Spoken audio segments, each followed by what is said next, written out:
"You're fired." My son fired me from the company I built for him. He thought he was just getting rid of his outdated father, but he never imagined I'd be the one to expose the secret that sent him to prison. This is the story of how a father's love turned into a painful quest for justice. Before we continue, please subscribe to the channel and let us know where you're listening in the comments. The afternoon sun slanted through the floor-to-ceiling windows of my office, casting long shadows across a life's work. From the 45th floor of the Mitchell & Son Financial Building, the city of Boston spread out below me, a sprawling map of ambition and history. For 40 years, I'd watched this view change, just as I'd watched the skyline of my own life rise from nothing. The faint hum of the city was a familiar lullaby, a testament to the stability I had fought so hard to create. My corner office, with its dark mahogany desk and worn leather chairs, was my sanctuary, a place built not just with capital, but with decades of 16-hour days and sleepless nights fueled by black coffee and unwavering belief. My gaze drifted to the silver-framed photographs arranged meticulously on my desk. Each one was a cornerstone of my existence. There was Eleanor and me on our 25th anniversary, her smile as bright as the Hawaiian sun behind us. And there, front and center, was the picture of my son Daniel on his graduation day from Harvard Business School. I picked it up, the cool metal familiar in my hand. His grin was wide, full of the boundless confidence I had always admired and nurtured. I remember the weight of his student loans, the second mortgage I took on our house to ensure he had the best education without the burden of debt. Every sacrifice had felt like an investment in this very future, a future where he would not just follow in my footsteps, but carve a path far wider than my own. As if summoned by the memory, my phone buzzed softly. Eleanor's name lit up the screen. I answered, a smile instantly forming on my face. "Just admiring the view," I said, my voice warm, "and thinking it'll be nice to trade it for our garden soon." "Only a few more months, Robert," she replied, her voice the anchor it had always been. "Then all the roses and tomato plants will be yours to command. Are you still proud of what you've built?" I chuckled, turning my chair to look down the hall toward the larger, more modern office at the end. Daniel's office. "I am," I said, my voice thick with emotion. "I truly am." We spoke for a few more minutes about retirement plans, a trip to Italy, finally fixing the back porch, and the comforting rhythm of our shared future settled over me. After we hung up, I remained looking toward Daniel's office. He had taken the reins with a ferocity and vision that, at times, even intimidated me. He spoke of aggressive growth, of digital disruption, of a new era for Mitchell & Son. He was everything I had hoped he would be: smart, ambitious, and respected. The company was in good hands. My legacy was secure. With a sigh of deep contentment, I turned back to my computer, ready to wrap up the day. My inbox was mostly clear, except for one new message that had just arrived. It was from the accounting department, marked with a red flag of high importance. The subject line was simple, but it sent a small, inexplicable chill down my spine. "Urgent review required. Q3 financial report." That single email had unsettled the calm of the past few days. I spent the next morning reviewing the report in detail, my 40 years of experience raising red flags my heart didn't want to see. The numbers weren't wrong necessarily, but they were overly ambitious. They told a story of explosive growth that felt disconnected from the market's cautious reality. With the printed report in hand, I walked down the hall to Daniel's office. His space was the antithesis of mine. Where I had warm mahogany and leather, he had glass, chrome, and stark white walls. It felt less like an office and more like a showroom for modern success, cold, minimalist, and impersonal. He was hunched over his keyboard, the rapid fire clicking the only sound in the room. I knocked softly on the open door frame. "Daniel, do you have a moment?" He didn't look up. "Busy, Dad. We're closing the Henderson pre-acquisition funding." The clicks continued, each one a small act of dismissal. I stepped inside, placing the report on the corner of his glass desk. "I know, that's what I want to talk about. These Q3 projections you sent to the investors, they seem overly optimistic." "It's called an aggressive growth strategy, Dad," he murmured, his eyes still glued to the screen. "It's how you attract major capital in today's market, proactive, not reactive." I kept my voice even, refusing to be baited by his condescending tone. I slid the report closer to him, tapping a specific chart. "I understand that. But this projection here, the one forecasting a 22% revenue increase post-acquisition, it doesn't seem to account for the current interest rate hikes or the supply chain issues Henderson's is facing. We're promising a best-case scenario as a baseline. I just want to be sure we're not promising something we can't deliver, Daniel. The clicking stopped. Slowly, deliberately, Daniel spun his chair around to face me. His expression wasn't angry. It was worse. It was weary, as if my presence was an exhausting chore. "Dad," he began, sighing as if explaining a simple concept to a child. "Your methods were perfect for the 90s. You built this company on stability and caution. I respect that. But the game has changed. You have to sell the vision, the potential. Investors aren't buying what a company is, they're buying what it can be." He gestured dismissively at the papers. "This is the 21st century. Risk is a part of the game. You wouldn't understand." The words, spoken so calmly, landed like a punch to the gut. 40 years of navigating market crashes, recessions, and hostile takeovers, all reduced to a quaint, outdated methodology. The foundation I had built for him was now being called a cage. I simply nodded, picking up the report from his desk. There was nothing more to say. His mind was made up. "All right, son," I said quietly, turning to leave. "Just be careful." I walked out, the space between my shoulder blades prickling with the feeling of his gaze. As I reached the hallway, I glanced back. He hadn't watched me go. He was already on the phone, his back to me, his voice a low, urgent murmur. I couldn't hear the words, but his cold, calculating posture told me everything I needed to know. I wasn't his partner anymore. I was an obstacle. For 2 days, an unsettling quiet hung in the air. Daniel was polite, almost distant, and the Q3 report was never mentioned again. I tried to tell myself I had been overreacting, that it was just a generational clash of business philosophies. Then, on Friday afternoon, an email notification popped up on my screen. Mandatory board meeting, 4 p.m. It was unusual, called with only an hour's notice. My first thought was that Daniel had reconsidered my warning and wanted to discuss it with the board. A flicker of pride warmed my chest. Perhaps he had listened after all. I walked into the boardroom at 5 minutes to 4. The other members were already there. Margaret, our longest-serving director, James, a venture capitalist Daniel had brought in. They greeted me with their usual warmth, their casual chatter filling the space. I took my customary seat, feeling the familiar weight of responsibility settle over me. This room was where I had navigated the company through 2 recessions and a hostile takeover attempt. It was my arena. The atmosphere shifted the moment Daniel entered. He wasn't carrying his usual tablet or a folder of notes. His hands were empty, his face a mask of cold formality. He walked to the head of the long mahogany table, and the idle chatter died instantly. He didn't sit down. He stood there, a general addressing his troops, and looked over each of us before his eyes finally settled on me. "Thank you all for coming on such short notice," he began, his voice devoid of any warmth. "I've made an executive decision regarding the future leadership structure of this company. It's a decision aimed at ensuring our agility and forward momentum in a rapidly evolving market." A knot of ice formed in my stomach. This wasn't about the Q3 report. This was something else entirely. Daniel's gaze was unwavering, almost inhumanly steady. "In order to streamline our vision and eliminate redundancies, we need a leadership team that is not bound by the methods of the past." He paused, letting the words hang in the silent room. I could feel every eye turn towards me. "Therefore, effective immediately, Robert Mitchell's tenure with Mitchell and Son Financial is terminated. We thank him for his contributions." The world went silent. It felt as if the air had been sucked from the room. I heard a pen drop, the sharp clatter against the polished wood echoing in the sudden, deafening stillness. 40 years, my name on the building. The son I had raised, educated, and handed an empire to. All of it erased in a single, brutal sentence. The faces around the table were a blur of shock and discomfort. No one moved, no one spoke. A storm raged inside me of grief, of shock, of a betrayal so profound it felt physical, but on the surface, I was calm. 4 decades of boardroom battles had taught me to shield myself. Slowly, deliberately, I pushed my chair back. The soft creak of the leather was the only sound. I stood up, adjusting the lapels of my suit jacket.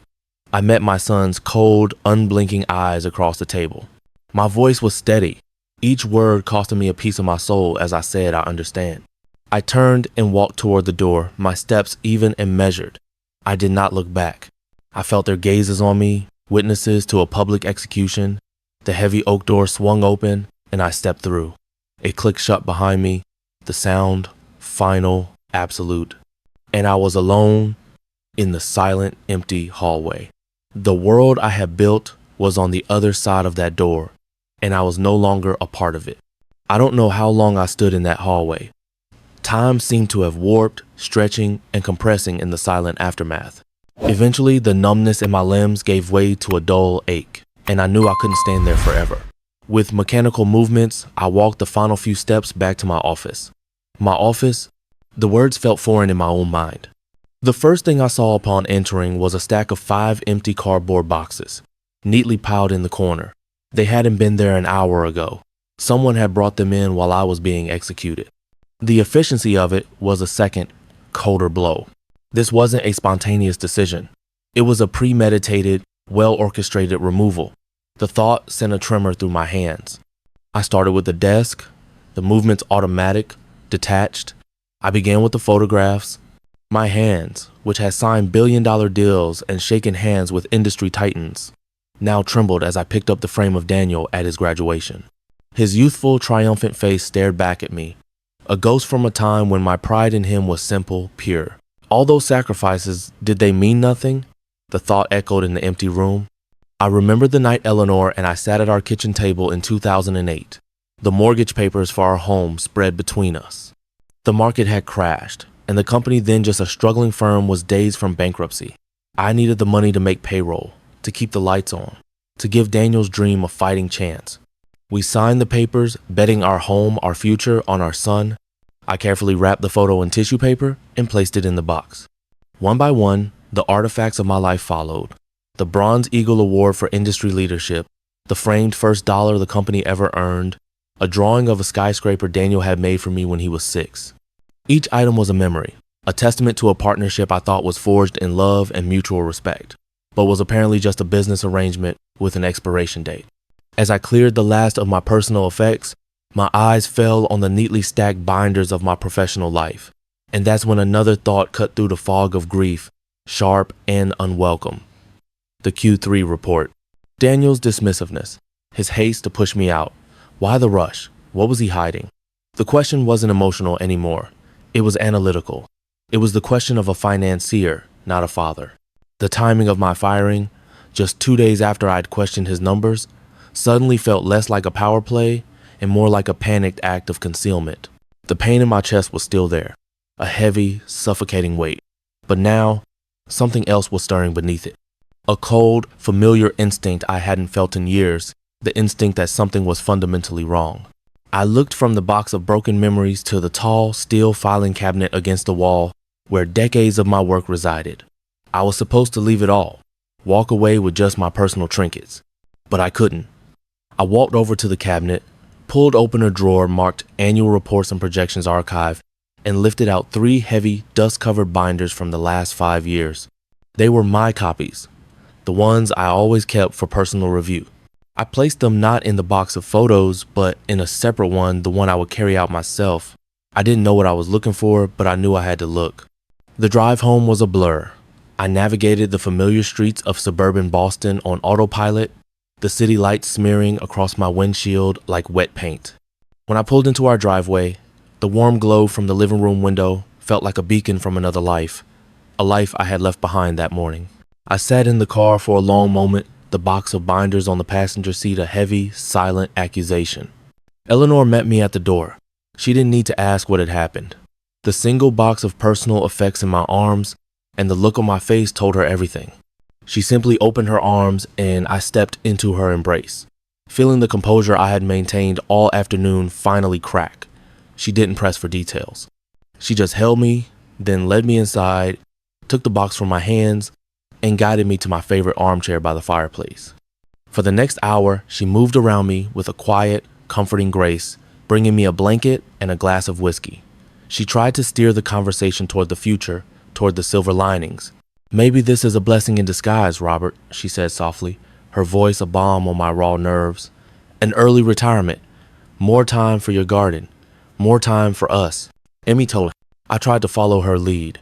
I tried to sink into the comfortable chair, to watch the flames dance in the hearth, to imagine a life of quiet leisure. But my mind was a racetrack. The image of the empty boxes, the sound of the boardroom door clicking shut, Daniel's cold, dismissive eyes, they all swirled together. And beneath it all, like a persistent, nagging hum, were the numbers from that Q3 report, the 22% projection, the clean, simple figures that felt too good to be true. Eleanor must have seen the turmoil in my eyes. She knelt by my chair, placing her hand on mine.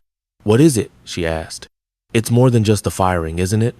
I finally looked at her, truly looked at her, and the words spilled out. I told her about my conversation with Daniel on Wednesday, his condescending tone, his talk of new paradigms. I told her about the report, the numbers that felt hollow, and the chilling efficiency of my removal just 2 days later. "He was hiding something," I said, the suspicion finally taking voice. "That's why he pushed me out. He was afraid I would see it." I looked from her concerned face to the box of binders I left by the door. "It's not just about the numbers, Eleanor. It's about the honor of the Mitchell name." She was silent for a long time, her gaze thoughtful. I saw the conflict in her eyes, the mother wanting to protect her son, the wife wanting to protect her husband. But I also saw the unwavering trust she had in me, a trust built over 40 years of partnership. She squeezed my hand, her decision made. She said, her voice firm with conviction, "Then do what you have to do, Robert. Do what will let you sleep at night." Her words were the permission I didn't know I needed. Bolstered by her strength, I stood up and walked to the door, retrieving the box of old binders. I carried it into my study, the small room at the back of the house that had always been my place of quiet contemplation. I set the box on my desk, the cardboard groaning under the weight of a decade's worth of data. With a flick of a switch, my old brass desk lamp flooded the room with a warm yellow light. I lifted the lid of the box, the smell of old paper and ink filling the air. The investigation had begun. The house fell silent around me. Eleanor had gone to bed hours ago, leaving a fresh pot of coffee on the warmer, a quiet gesture of support. Under the focus beam of my desk lamp, I transformed my quiet study into a war room. On my left, I laid out the old binders, their pages filled with my own neat handwriting and conservative, thoroughly vetted figures. On my right, my laptop glowed with the company's recent public filings, the polished, optimistic documents Daniel had presented to the world. The night bled away as I worked, fueled by caffeine and a cold, rising dread. I started by comparing the balance sheets, line by line, year by year. For the first few hours, the discrepancies were subtle, easily dismissed as changes in accounting practices. But then, a pattern began to emerge. It was in the way liabilities were reported. In my old internal reports, debts from acquisitions were listed as long-term liabilities, a clear and honest accounting of our financial obligations. In Daniel's public filings, those same debts were often reclassified, minimized, or buried in complex footnotes that obscured their true impact. It was clever, designed to make the company look healthier and less leveraged than it actually was. Next, I examined the revenue projections. My forecasts had always been grounded in caution, built on historical data and sober market analysis. Daniel's were pure fantasy. He was projecting growth in sectors we both knew were volatile, inflating potential returns while completely ignoring the associated risks I had seen with my own eyes. The final piece of the puzzle clicked into place around 3 a.m. I pulled out a yellow legal pad and my old calculator, a trusted friend that had never lied to me. Ignoring Daniel's polished reports, I began to reconstruct the company's financial state from the ground up, using my own archive data as a baseline and adjusting for the known market changes. I worked methodically, my 40 years of experience guiding my hand. An hour later, I had my answer. I stared at the final number on the page, my breath catching in my throat. The gap between reality and what Daniel was reporting to investors wasn't a rounding error. It was over $7 million.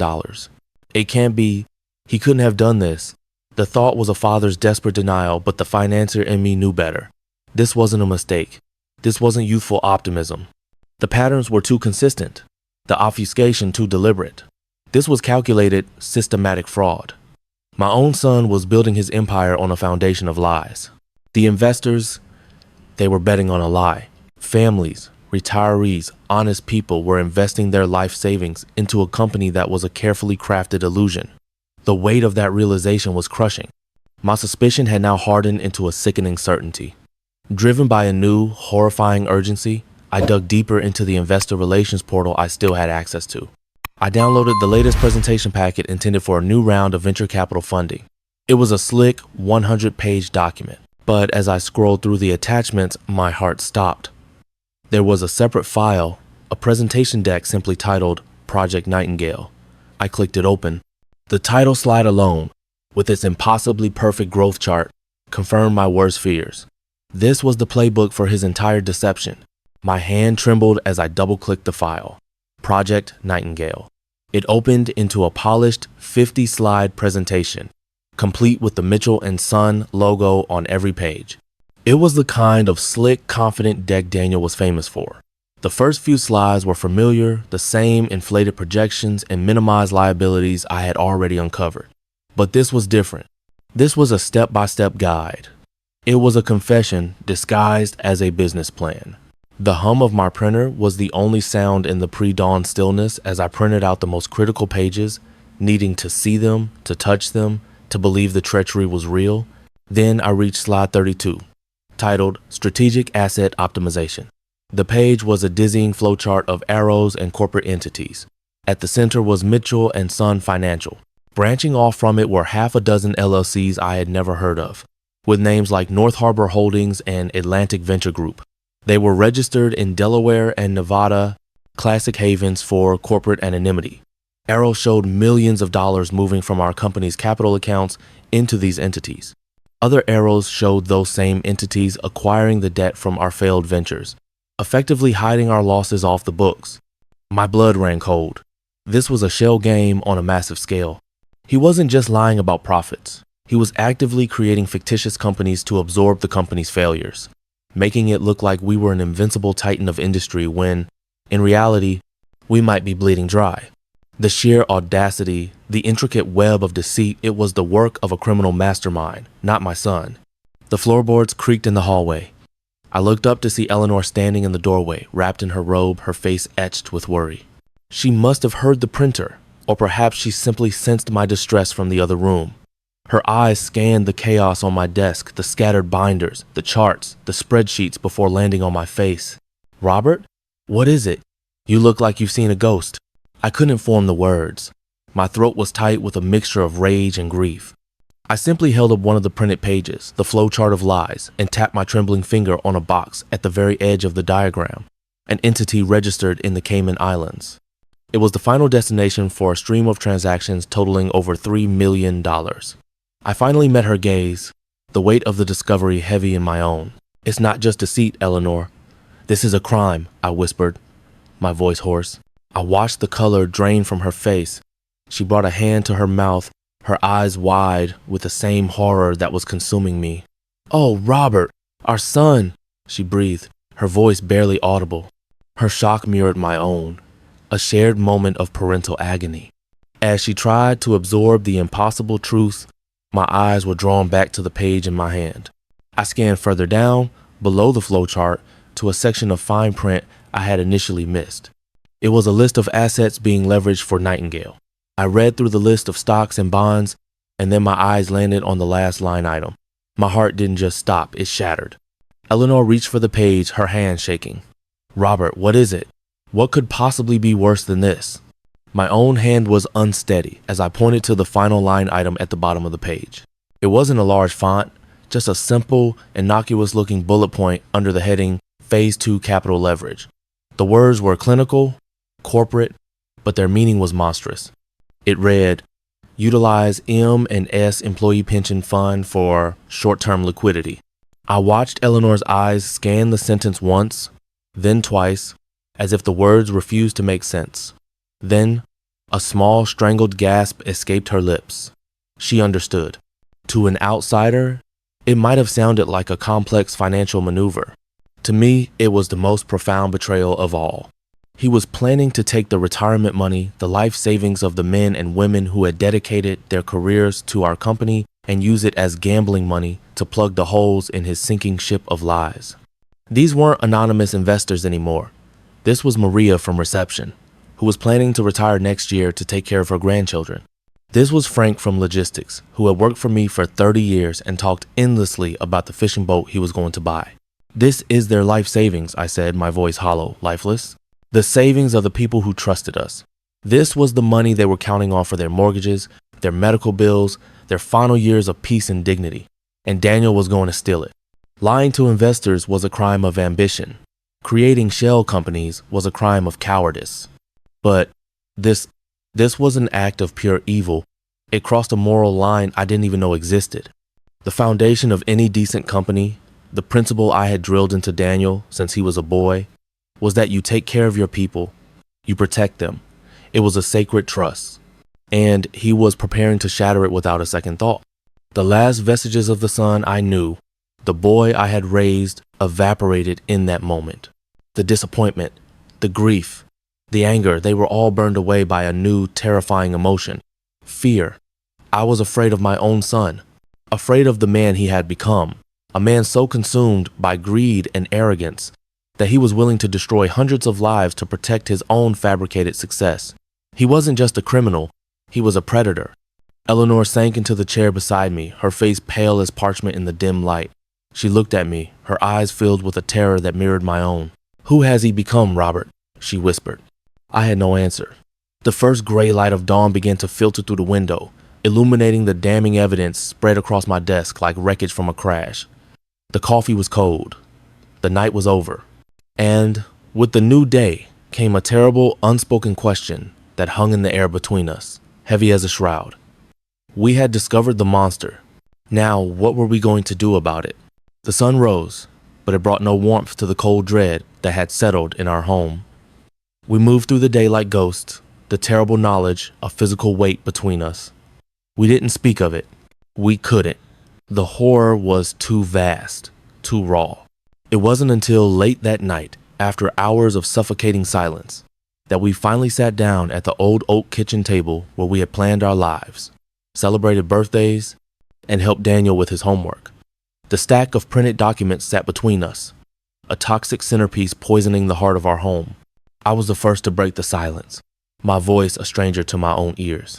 His life will be over, Eleanor. If I turn this in, prison. Not for a few months, for years. His career, his family, everything he is, it will all be gone. We would be destroying him. I looked at my hands, resting on the worn wood. They were the same hands that had taught him how to tie his shoes, how to ride a bike. How does a father do that, Eleanor? Eleanor didn't offer a platitude or an easy answer. She simply reached across the table and covered my hands with hers. Her eyes were swimming with their own unshed tears. "I don't know," she whispered, her voice cracking. "I just know my heart is breaking into a million pieces.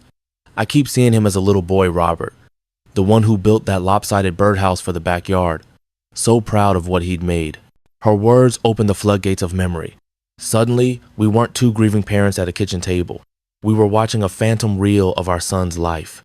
Daniel at his first Little League game, so small in his uniform. Daniel at his 8th grade science fair, passionately explaining his volcano model.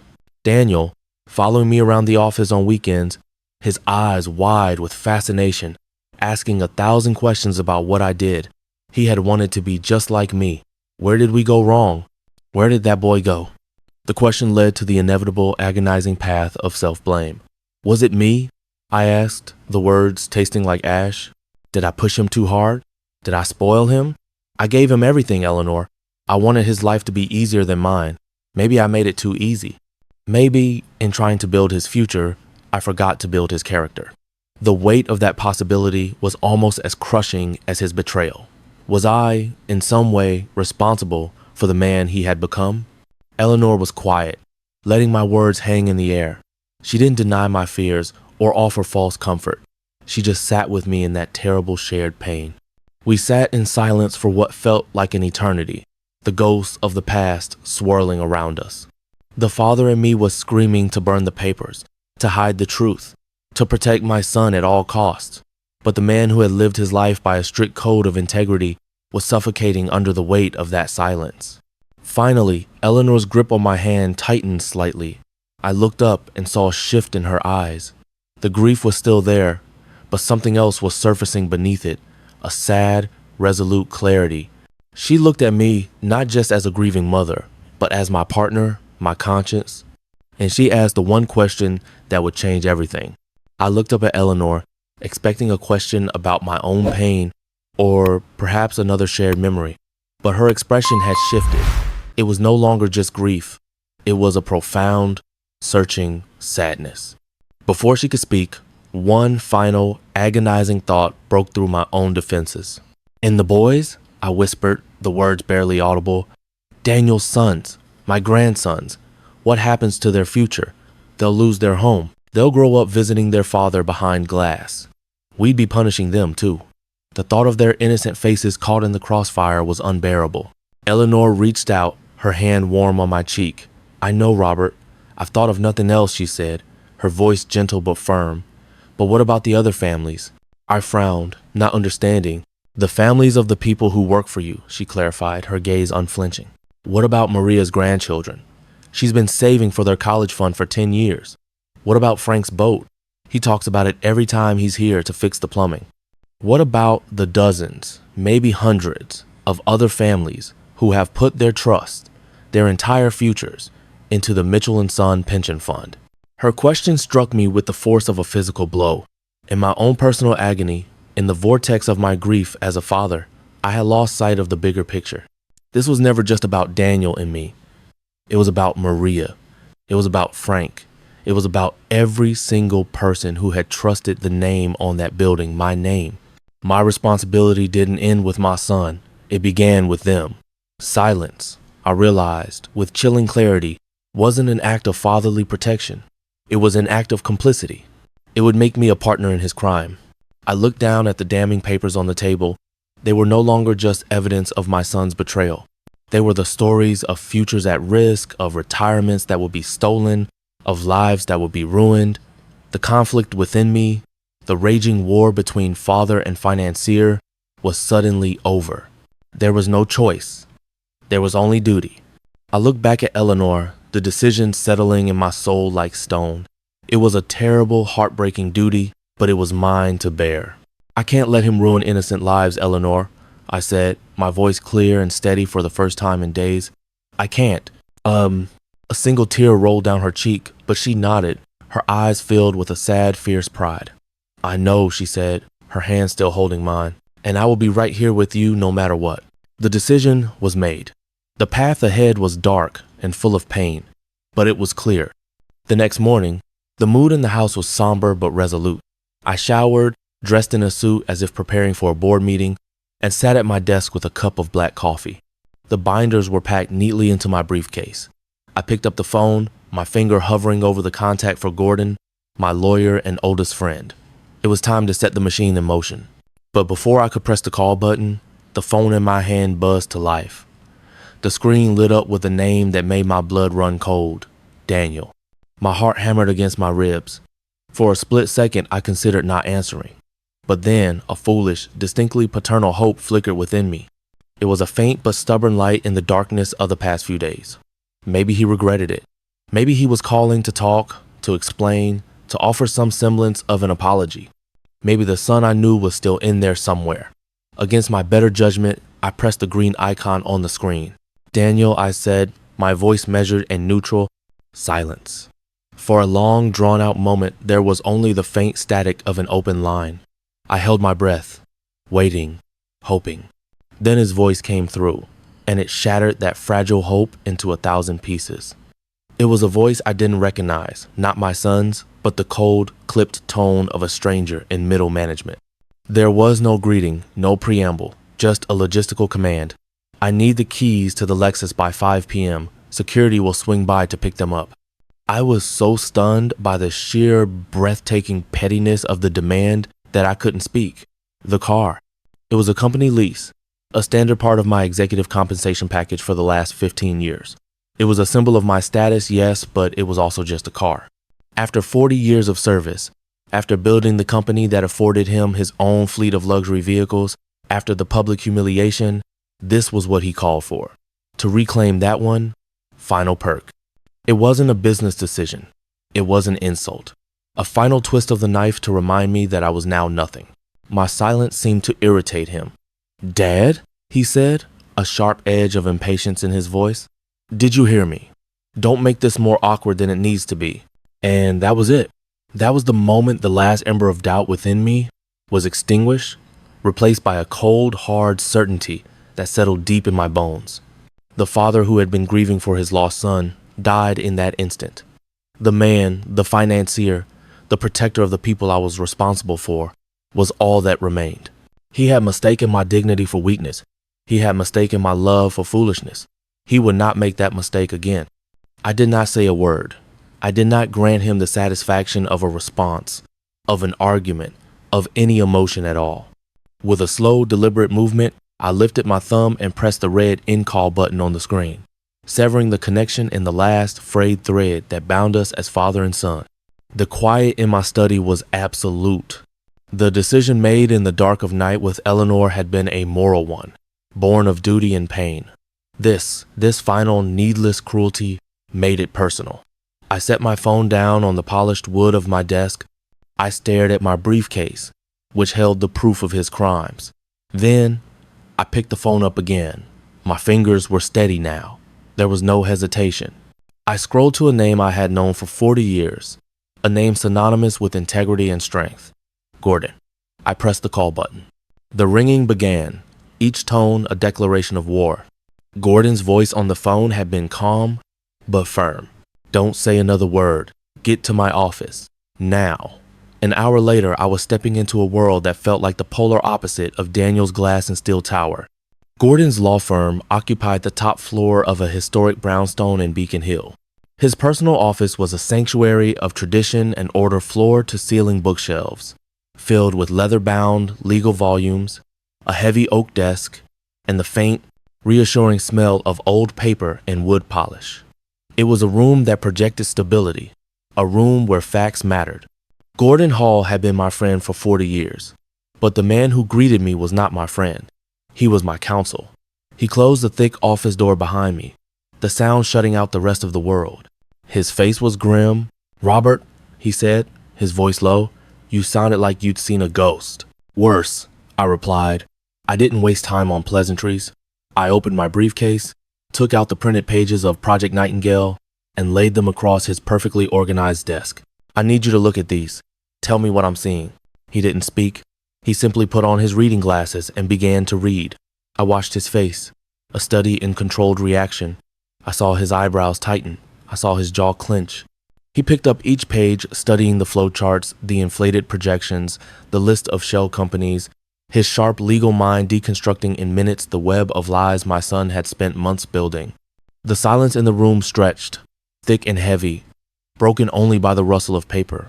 Finally, after what felt like an eternity, he took off his glasses and rubbed the bridge of his nose. He looked up at me, and the concern in his eyes was gone, replaced by a grave seriousness I had only ever seen in a courtroom. "This isn't creative accounting anymore, Robert," he said, his voice flat. "This is white-collar crime on a massive scale." He confirmed my fears, giving them a name: securities fraud, wire fraud, conspiracy. The use of offshore accounts and the sheer systematic nature of the deception elevated this far beyond a simple business dispute. This was federal. He stood and walked to the window, staring down at the quiet, historic street below. "You have one path forward, Robert, if you choose to take it," he said, his back still to me. "You become a whistleblower. You take this evidence to the authorities, the SEC, the FBI. You cooperate fully. You tell them everything you know, and you let the system do its work." The words hung in the air, cold and definitive. A whistleblower against my own son. I thought of the phone call that morning, the final, petty cruelty. My resolve was still, but I had to know what lay down this road. "I need to know all the risks, Gordon," I said, my voice steady. "For me and for him." Gordon turned from the window. His expression was heavy with the weight of the knowledge he was about to share, the knowledge of a future I was about to unleash. He looked me straight in the eye, the friend and the lawyer now one, preparing to tell me the true cost of the justice I was seeking. Gordon's gaze was unflinching, the warmth of our long friendship replaced by the cold, hard clarity of the law. "Before we go any further, Robert, you need to understand what this means. Not in abstract terms, in reality." He walked back to his desk but didn't sit. He leaned against it, forcing me to look up at him, to absorb the full weight of his words. Given the evidence you've brought me, the scale of the fraud, the use of shell companies, and especially the leveraging of the pension fund, this isn't a slap on the wrist. We are not talking about fines or probation. He let that sink in. Based on federal sentencing guidelines, if convicted, Daniel is facing a minimum of 10 years in a federal penitentiary. Best case, worst case, if a prosecutor decides to make an example of him, it could be 20 years. The number seemed impossible, an abstraction. Daniel would be nearly 60 when he got out, an old man. I felt the air leave my lungs, but Gordon wasn't finished. That's just the legal side, he continued, his voice relentless. Then there's the personal cost. The moment this becomes public, the media will descend. Mitchell and Son CEO arrested for massive fraud. Whistleblower is his own father. That will be the headline. Your name, our name, will be synonymous with this scandal for years. Sarah will divorce him. I can almost guarantee it. She will take the children, and she will likely ensure you and Eleanor never see your grandchildren again. The family you've built will be shattered, irreparably. He fell silent. He had laid the price out on the table, stark and brutal. My son's life destroyed. My grandchildren lost to me. My family name disgraced, all by my own hand. I stared down at the polished surface of his desk, seeing the reflection of a tired old man. I pictured my grandsons' faces, their laughter. I pictured Daniel as a boy, full of promise. Was any principal, any amount of money, worth that price? The silence stretched, filled only by the distant sound of a siren on the street below. In that moment, I wasn't a financier or a whistleblower. I was just a father, standing on the edge of a cliff, about to push his own son over. Then, I thought of Maria from reception and her grandchildren's college fund. I thought of Frank and his fishing boat. I thought of the hundreds of families whose futures were being used as poker chips in my son's reckless game. My duty to them was real. My son's crimes were real. The consequences had to be real too. Once this machine starts, Robert, no one can stop it, not even you, Gordon said softly, his voice full of a sad finality. I slowly lifted my head, my eyes meeting his. The pain was still there, a wound that would never fully heal.